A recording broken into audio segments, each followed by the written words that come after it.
Hi, I'm Benny Ulich. In December 2021, Nakey Jakey put out a Twitter video thanking his followers for all the positive feedback on his newest video. And he ended the video with this statement. And I hope that you're well, and that in some capacity Donkey Kong is in your life.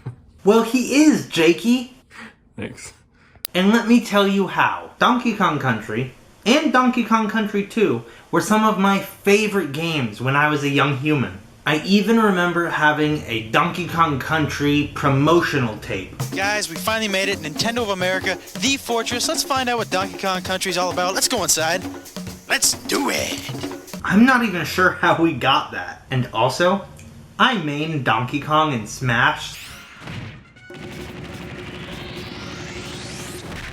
So, you know he's my guy. But those aren't really the things I want to talk about today. In the early 2000s, on sick days from school, when nothing was on American network television but Jerry Springer and Maury, when you looked to cable and found ABC Family, you were able to watch great shows like Monster Rancher, What's with Andy, and this masterpiece, Donkey Kong Country. So when I remembered this show, I picked up a DVD copy of this 1997 Canadian television classic, or whatever. So let's check out Season 1, Episode 1 of Donkey Kong Country. This theme song is a jam.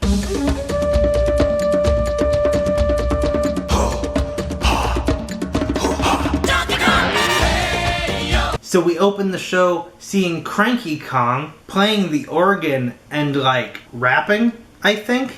Some people call me negative, they don't like my frown. They all try to cheer me up, but I'm down with being down.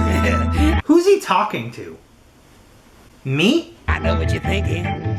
He's a genius, 'cause I am. Okay, so from what I'm gathering here, the writers decided that instead of showing us the characters, introducing them to us naturally, and letting us pick up context as we go, that they would just use Cranky Kong to tell us what's happening. So I have a bachelor's degree in creative writing. I was going to use my degree as a prop to complain about how you're supposed to show instead of tell in visual storytelling, but I couldn't find my degree, so I can only tell you about it and not show you. Got a lot of muscle mass, but not so much brain mass.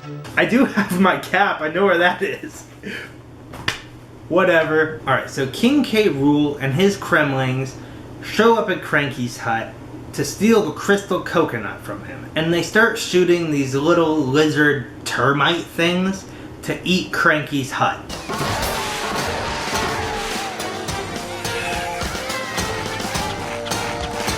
And now we see our hero, Donkey Kong.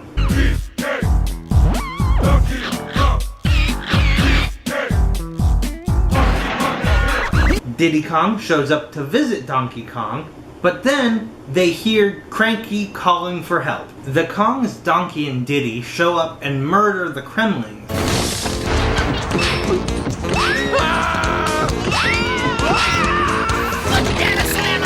And then K. Rool begs for mercy and runs away. I'm just an underprivileged reptile. Also, side note, I keep calling him King K. Rool because that's how I always read it in the games and stuff where there wasn't spoken dialogue. But in this show, they always call him Cruel, where the initial or whatever is pronounced. So I don't know what's right, but I didn't like them calling him Cruel. It's cruel. Hop, hip, hop, what you got? Hip, hop, hip, hop. Got a lot. While I was editing, I actually discovered that it's worse than I thought. It's not just that they call him Cruel. They're inconsistent, and they do sometimes call him K. Rool. Cruel! King K. Rool! Cruel! This is ridiculous. Cranky isn't grateful, even after they saved his life, because now his hut has holes in it and somebody has to fix it. Do you think you two apes can break up your party long enough to fix up my roof? Then we see Cruel is back in his base and he still wants that crystal coconut. But Donkey Kong is just too strong. But then he reads from a book of magic or curses or whatever it was that all he needs to do is cut DK's hair to make him lose his strength. I feel like I've heard this somewhere. I'm Samson. Delilah. Also, look at the text on the book. It's a lovely touch, and it's the best. And then we see Donkey Kong explaining that he needs to look good because it's Candy Kong's birthday. But I gotta look especially smooth. I'm dropping in on Candy. It's her birthday. And he wants to impress her. She's just a girl, DK. You can't have fun with a girl like we do. Now Cranky fills us in that DK's biggest competition for Candy's affection is this dude Bluster, who is apparently her boss. That does not sound like an appropriate workplace relationship. At work, Bluster brings her this cake. Happy birthday.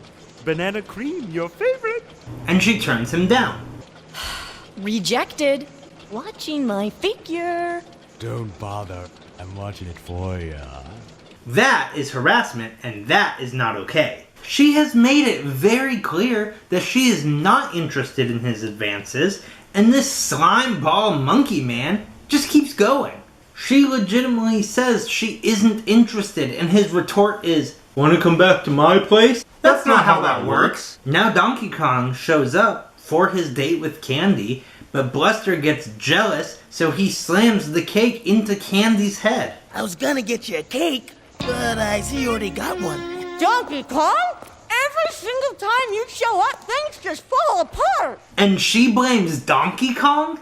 He did nothing donkey wrong. Now back to Karuo's lair, where he has constructed a Candy Kong robot. And it starts singing and dancing. I'm Candy Kong's clone. We look like we're one and the same. One of the best things about this show that was just so wonderful is that it was a musical. They just threw songs in sometimes, and this is great. In the next scene, Donkey Kong is beating himself up because Bluster was mean and Candy Kong is mad at him now.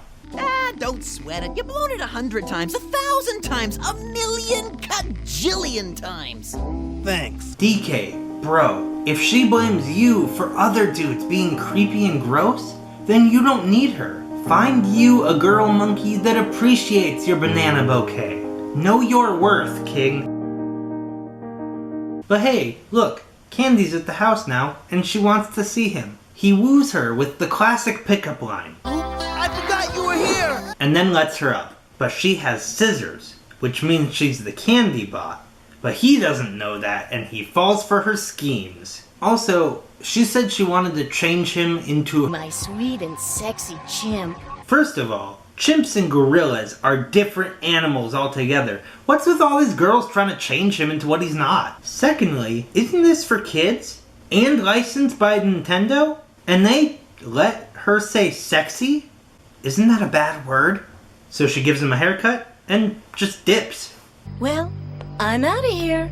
Because of his haircut, Donkey Kong has now lost his strength. Karuo Is attacking Cranky's joint again. But because of losing his strength, when Donkey Kong tries to defeat them, he's easily destroyed by the Kremling goon. Oh, you're tickling me. And Karuo the Kremlings steal the coconut and leave. Then, the coolest monkey, Funky Kong, Hey, dudes. shows up so that he can take Diddy and Donkey to eat a bunch of bananas. Because apparently eating all of those will make him strong again. But when he eats all the bananas, he's still weak. I don't believe it. He's eaten every single banana. And he's still a wimp. Cranky knows that something is up with this curse. So he makes a potion for Candy to give to him that will fix everything. However, only the person who cursed him can heal him. So it would have to be Candybot. Here, you have to find DK. Make him drink this. Only the person that cast the spell on him can undo the curse. But when Bluster pours the antidote on the ground, a giant banana tree just appears in front of them. Elsewhere, more bananas grow out of nowhere, over by our hero Donkey Kong. Look! More bananas! He eats one of these bananas and his hair grows back. Look at your head! Your hair is growing back! And his strength with it. So are my muscles! But this is confusing because the antidote had to be given to Donkey Kong by the one who cursed him. So you would think it would have to be Candy Bot. Now maybe you could argue, oh, well, Candy Bot was designed based on Candy, so Candy can give him the antidote. But it wasn't even her that did it. Bluster poured it on the ground. Does that count as him being the one that give it to Donkey Kong? Or was it the Earth who sprouted the bananas? Either way, it wasn't the Earth or the bananas or Bluster that cursed DK in the first place. So they added this stipulation that they didn't even follow up with. It's stupid. So now DK has his strength back, so he goes to Karuo's lair to get the crystal coconut, and he fights the same goon who beat him before. This time he defeats him, and then takes the crystal coconut back with him. I have a birthday party to go to. So now that the day has been saved, Donkey Kong meets up with Candy, who's got a gift for him on her own birthday. Donkey Kong, I have something for you. It's just a little present for being such a hero. But Candy Bot also shows up with a gift for DK. I have something for you. But now DK needs to pick who he thinks is the real Candy and who he wants to receive the gift from. You know I'm the real thing, DK. She's obviously the imposter that started all the trouble in the first place. He picks the wrong Candy, and the real Candy is offended and walks off. It's you. Are you crazy? See it? Ouch! I never want to see you again. And then Candy Bot explodes in DK's face. What the? I'm blown away, Candy. The end. That's it. So this show was way more bonkers than I recalled, and it's exactly what I was hoping for. And that's all I have to say about that. So if you enjoyed this video, hit the like button. And if you want to see more videos like this, among videos that aren't like this, and whatever else I put out in the future, then go ahead and subscribe to this channel. Thanks for coming along and watching this video. I really appreciate it. Thanks, pal. Bye!